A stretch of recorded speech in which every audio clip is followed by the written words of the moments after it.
आपण माने कोरोना मुकाबला पाए राज्य सरकार को पदक्षेप को जेभली भाव में सहयोग और समर्थन जोगाई मु आपण मानकु धन्यवाद जनाऊछि। स्थिति रो मुकाबला पाए यहाँ ही एकमात्र बाट। मार्च 15 तारीख रे राज्य रो प्रथम कोरोना केस आसिला ता पर ठारू आज पर्यंत 42 केस आसीछि। ए समय मध्य आपण मानक श्रृंखला और त्याग परिस्थिति रो मुकाबला पाए हमको शक्ति देछि। एही समय मध्य विश्वर सबुठारू शक्तिशाली देश अमेरिका रे कोरोना केस 3000 रु आसी 4 लाख रे पहुंची। 9/11 रो टेररिस्ट अटैक ठारू आराम करी विभिन्न युद्ध रे अमेरिका रो जेते लोक प्राण बही देइछंती ताठारू अधिक लोक कोरोना रो शिकार होइछंती। तथापि अमेरिका रे संपूर्ण भाव रे लॉकडाउन फराज है नहीं।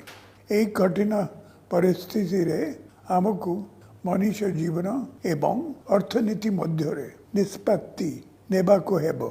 एक कठिन परिस्थिति रे राज्य कैबिनेट आज मनुष्य जीवन को अधिक गुरुत्व दे आवश्यक निष्पत्ति नहीं। परिस्थिति को दृष्टि रे रखी आमे लॉकडाउन समय सीमा को एप्रिल 30 पर्यंत वृद्धि करने को निष्पत्ति करिछु। राज्य कैबिनेट मध्य एप्रिल 30 पर्यंत लॉकडाउन समय वृद्धि करबा पाए केंद्र सरकार को सुपारिश करिछि। सेही परि एप्रिल 30 पर्यंत ट्रेन एवं एयर सर्विस बंद रखिबा पाए आमे केंद्र सरकार को अनुरोध करिछु। उड़ीसा बाहर विभिन्न राज्य रे रही जाइथिबा हमर श्रमिक भाई भौनी मान को जत्न नेबा पाई से सबु राज्य सरकार को अनुरोध करिछु। उड़ीसा सरकार मध्य उड़ीसा रे रही जाइथिबा अन्य राज्य रो श्रमिक बंधु मानकर जत्न नेहुचंती। एही लॉकडाउन समय रे कृषि कार्य जारी रहिबो।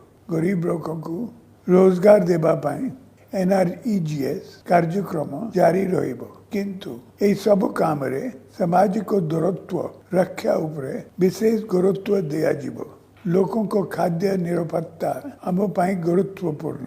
तेणु लॉकडाउन समय रे जेपरी माल परिवहन रे बाधा सृष्टि न हुए से सरकार पदक्षेप नहीं छंती। राज्य रे कोविड रो टेस्टिंग और चिकित्सा पाई राज्य सरकार सबु प्रकार पदक्षेप नहीं छंती। राज्य रे खूब शीघ्र 1 लाख रैपिड टेस्टिंग सुविधा विकास करबा पाई आमे पदक्षेप नेउछु।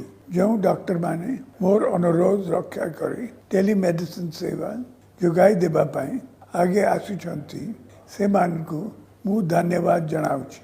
मु घोषणा करूछि राज्य रे सबु स्कूल कॉलेज जून 17 तारीख पर्यंत बंद रहिबो।